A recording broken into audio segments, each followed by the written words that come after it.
Number 9, sales manager. Last year, the total number of meals sold in our company's restaurants was much higher than it was the year before.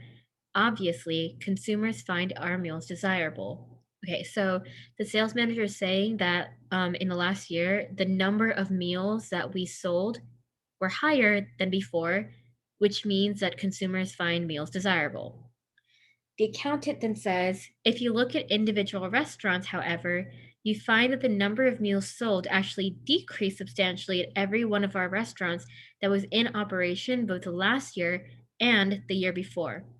The desirability of our meals to consumers has clearly decreased, given that this group of restaurants, the only ones for which we have sales figures that permit a comparison between last year and the year before, demonstrates a trend toward fewer sales.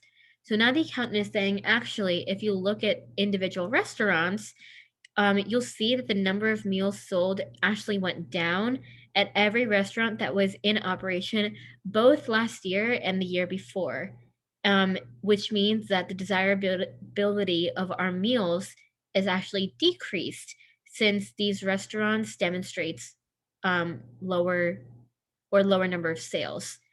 And it's important to note that the accountant says that the number of meals sold decreased at every restaurant that was in operation both last year and the year before, and that these group of restaurants are the only ones that they have sales figures for. So it's kind of weird because now we have one person saying, "Hey, the number of meals that we sold went up." And the other person says, "Actually, you're wrong, it went down." And how is that possible? How can we possibly have the number going up, but also the number going down? And the key is to see that the accountant only has sales figures for certain restaurants. The restaurants that were open last year and the year before. So if you kind of think about it like this, we have the current year, last year, and the year before. We're over here, and the accountant is saying if there was a restaurant that was open both here and here, we have data for them. Um, which begs the question, I guess, where you're looking at and you say, okay, well, how could you possibly have sold more meals then? And it comes to the idea that maybe there's data that we don't have. And what does that data have to be about? And that's what I'm looking for because I need to know that somehow we have sold more meals. It could be true that, yes, at these restaurants, we sold less meals, and that's perfectly fine. But somehow something has to make sense for us to say that our numbers also went up at the same time. That has to mean that there's data we're not taking into account somewhere because otherwise the sales manager would be straight up lying. And if you look at our question, it says if the sales figures cited by the accountant and the sales manager are both accurate, which one of the following must be true? So it's not as simple as saying, oh, well, the sales manager is wrong, the accountant is right, or the accountant is wrong and the sales manager is right. Both of them are right. So we have to understand that, yes, the information that we have about the restaurants that were open last year and the year before, those restaurants went down in sales, but the sales manager is right, and we in total went up in sales. So there's something missing there. There's a little puzzle piece that we have to fit in, and that missing puzzle piece is data that we don't have. So that's what we need to find. If you look at A, it says the company opened at least one new restaurant in the last 2 years. And this answer is very tricky, but it is the right answer.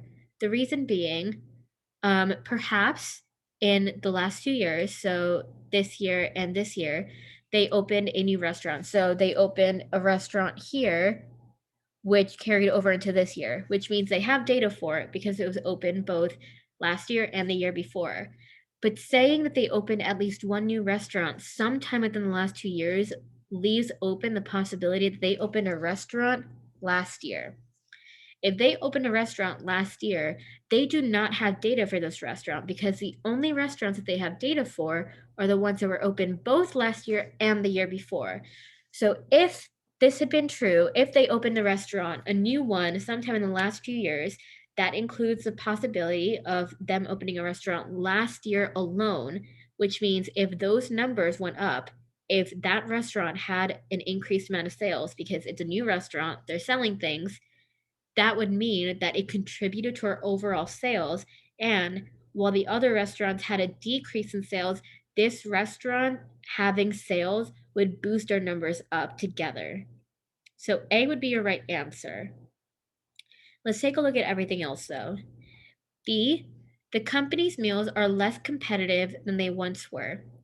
I don't like this because logically speaking, if it was less competitive, then there's no reason why we're saying that our consumers find the meals desirable. That doesn't quite make sense to me. So I don't like B for that. C, the quality of the company's meals has not improved over the past 2 years. Okay, if it hasn't improved, that means it could either have decreased or it could have stayed the same. If it stayed the same, there's no reason to think that what the accountant says is right and that our numbers went down. Doesn't make any sense. Doesn't fully answer that question that we need. D, the prices of the company's meals have changed over the past 2 years. Again, I think this is a great trick answer because it makes you think that, hey, like maybe our profits changed because our prices changed. But if you look at the stimulus, it's talking about the total number of meals and not the total profit.